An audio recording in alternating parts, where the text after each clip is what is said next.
Hi everyone, ಇವತ್ತು ಒಂದು function ಇತ್ತು ಅಂತ ಅಂದ್ಬಿಟ್ಟು ರೆಡಿಯಾಗಿ ಹೊರಡೋಣ ಅಂತ ಹೇಳ್ಬಿಟ್ಟು ರೆಡಿ ಆಗ್ತಾ ಇದೆ. ರೆಡಿ ಏನೋ ಬೇಗ ಅದೇ ಸ್ವಲ್ಪ ಇನ್ನೂ ಟೈಮ್ ಇತ್ತಲ್ಲ ಅಂತ ಹೇಳ್ಬಿಟ್ಟು ಸ್ವಲ್ಪ ಎಡಿಟಿಂಗ್ ಕೆಲಸ ಎಲ್ಲ ಇತ್ತು, ಅದನ್ನೆಲ್ಲ ಮುಗಿಸ್ಕೊಬಿಡೋಣ ಅಂತ ಅಂದ್ಬಿಟ್ಟು ಎಡಿಟಿಂಗ್ ಕೆಲಸ ಎಲ್ಲ ಮುಗಿಸ್ಕೊಂಡೆ. ಸುಮಾರು ಒಂದು ತಿಂಗಳೇ ಆಯಿತು ಸರಿಯಾಗಿ ಎಡಿಟಿಂಗ್ ಕೆಲಸ ಮಾಡೋದಕ್ಕೆ ಆಗ್ತಾ ಇಲ್ಲ. ಅವಾಗಲೇ ಎಡಿಟ್ ಮಾಡಿ ವಿಡಿಯೋನ ಅಪ್ಲೋಡ್ ಮಾಡೋದಕ್ಕೆ ಆಗ್ತಾ ಇಲ್ಲ.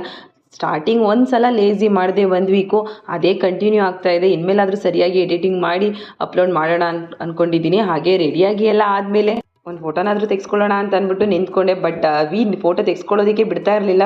ಮುಂದೆ ನಿಂತ್ಕೋತಾ ಇದ್ದು. ಹಾಗೋ ಈಗೋ ಒಂದು ಫೋಟೋ ಅಂತೂ ಚಾರ್ವಿ ತೆಕ್ಕೊಟ್ಲು. ಆದರೂ ನಮಗೆ ಮಕ್ಕಳು ಅಂತ ಎಲ್ಲ ಆದಮೇಲೆ ನಮಗೆ ನಾವು ಟೈಮ್ ಕೊಟ್ಕೊಳ್ಳೋದಕ್ಕೆ ಟೈಮೇ ಸಾಕೋಗೋದಿಲ್ಲ ಅಂತ ಅನಿಸುತ್ತೆ. ಎಷ್ಟು ಟೈಮ್ ಇದ್ರೂ ಟೈಮ್ ಆಗೇ ಬಿಡುತ್ತಲ್ಲ ಅಂತ ಅನಿಸ್ತಾ ಇರುತ್ತೆ.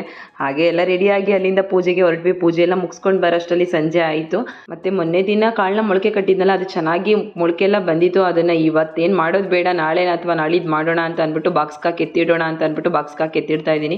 ಈ ರೀತಿ ಫ್ರಿಡ್ಜಲ್ಲಿ ಸ್ಟೋರ್ ಮಾಡ್ಕೊಂಡ್ರೆ